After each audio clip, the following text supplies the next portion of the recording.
Good afternoon, guys. Today I am going to be talking about marriage and how it evolved over the past few decades comparing it to our Canadian society today.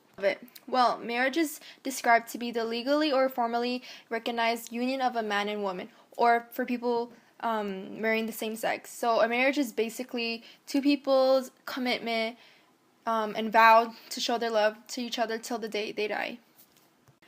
Okay, so there are three basic factors that influence marriages. The first factor that I'm going to be talking about is the ratio of marriageable males to females. Basically, in Canada, the ratio is varied widely over time. So it's stated that the number of married men and women has become less equal. So the second factor is the strong tendency of men to marry a younger woman.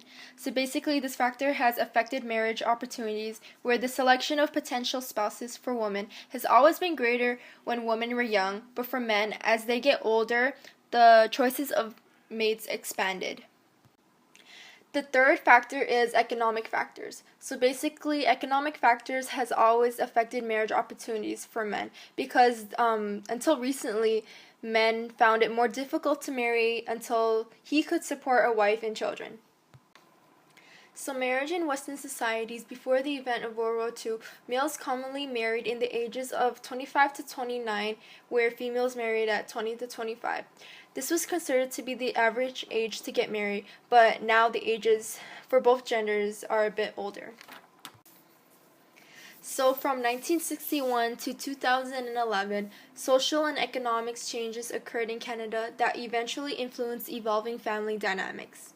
So during 1946 to 1965, people married at a very young age and had very large families.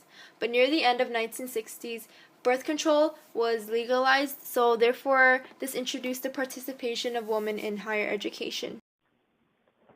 Way back, sexual intimacy before marriage didn't really occur. It was an offense against respectable opinions and religious teaching. This prevented childbirth outside of marriages. The second topic is community and family influence of marriage. In the past decades, courtships were taken seriously.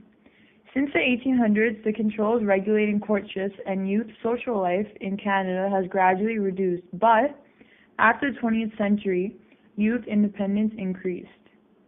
Choice in marriage is another big thing. Throughout history in Canada, decisions to marry has always belonged to the couple. Though in the 1880s, a young woman's choice of a spouse was still subjected to her parents. But eventually, as the years pass, women now marry who they please. Divorces. This topic in the history of Canada was very uncommon after World War II.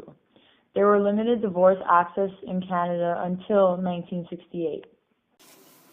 Now that I'm finished talking about the timeline of marriage, I'm going to be talking about what the purpose of marriage is and the theories that relate to it. So, there are three different types of theories that explain the question, what is the purpose of marriage? The first theory is from a sociologist's view. This theory is called structural functionalism. So, more traditional marriage is reflected, and the roles and status are very important in a marriage. And that marriage perpetuates societal norms as well as encourages reproduction. So from an anthropologist's view, their theory is called the systems theory. So basically, in a marriage, there's always negative or positive feedback, but positive feedback is more likely for you to maintain your marriage. So the last theory that I'm going to be talking about is in a perspective of a psychologist, the social change theory.